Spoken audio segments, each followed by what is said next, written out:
Hey, hockey fans, Gomer here with another Hockey Night in Belmont. Got some sad news. Former Maple Leaf Eddie Shack dies at the age of 83.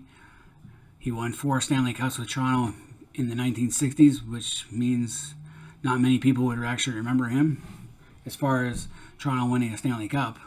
I remember meeting him once in between 1980 to 83 at a hockey banquet.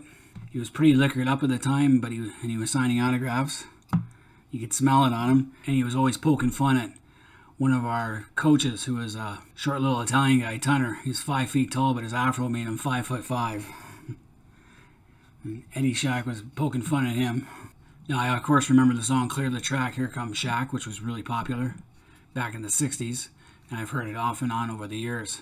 Now, for those who don't know, Eddie Shack was a 3-time All-Star, 4-time winner of the Stanley Cup, and he was an entertaining guy on and off the ice. He also scored the winning goal for the Maple Leafs back in the 1963 final, which was way before my time because I was born at a time when the Leafs had not won a cup. And that's going on 49 plus years. Now, he was listed as number 68 on the top 100 list of greatest Leafs. And, he had some pretty decent stats: 239 goals, 465 points, 1,431 penalty minutes in only 1,047 NHL games. Not bad stats for a career. He wasn't exactly the prominent goal scorer on the Leafs back then. So he won cups with the Leafs in 62, 63, 64, and 67, their last one. And he scored a career-high goal, 26 goals with Toronto in 66. He went to the Boston Bruins following their final cup win. He would then go on to play with Los Angeles Kings, Buffalo Sabres, and the Pittsburgh Penguins before returning to Toronto for 2 final seasons. The reason why he was traded, he got kicked off the Boston Bruins. He was making fun of was it Harry Sinden he was making fun of? Made him get traded. Or maybe it was the owner. Someone had to go look at that. But he was definitely making fun of somebody high up in the Boston Bruins, and they didn't like it and traded him away. So yeah, my condolences and thoughts go out to his family, and it's too bad that he passed away. But on the other stuff, so the NHL players and staff arrive in Edmonton and Toronto, getting ready to resume. I don't like the format they got picked out.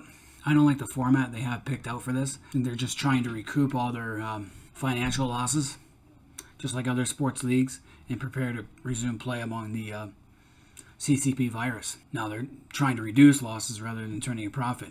Well, of course, because there's not going to be any fans of these games, and these fans are not going to buy jerseys and all that other fun stuff. 90% of the jerseys I see are made in China, and that's something that the NHL and Canada should address, instead of giving it away to someone who's done so much harm to the world. So am I excited to see the NHL back in action? Not really. I might watch the Montreal. As long as Montreal's in it, I'll probably watch it, or watch bits and pieces of it. But as far as watching a bunch of guys in an empty arena skating around, it's not the same.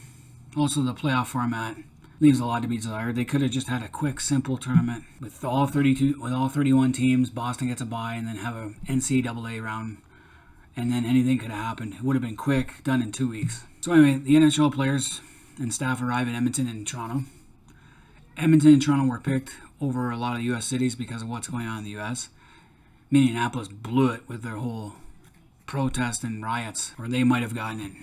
But because of the unrest that's going on there over their own stupidity, they have to live with it. And other U.S. cities are the same. Plus, they have a huge CCP virus numbers out there. Though I'm surprised they gave it to Toronto, because Toronto has, in Canada, the highest CCP virus percentage, them in Montreal, Quebec City. Edmonton makes sense. It's in the middle of nowhere in the prairies. Calgary's the closest city, big city. I would have rather seen it go to Halifax. Halifax, the Maritimes have so few cases out there, and Halifax would have the facilities. So these teams are going to be in a bubble. I think they had 24 teams, each with a 52-person traveling party set to participate in the league restart. What is it, August 1st it starts? It starts this weekend anyway. So they've checked into tightly monitored hotels inside the Toronto Edmonton bubbles. Toronto's a bubble? The GTA? Are you kidding me? It's a cesspool, if anything. Separated by the general public by security fencing and undergo daily CCP virus testing. So everyone has to isolate for the mandatory 14 days upon arrival.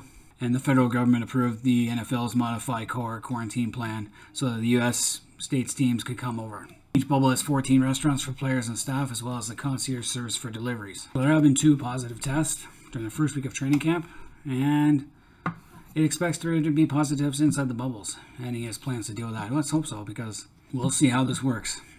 Hopefully it does work out. Hopefully the games are entertaining and everything goes well.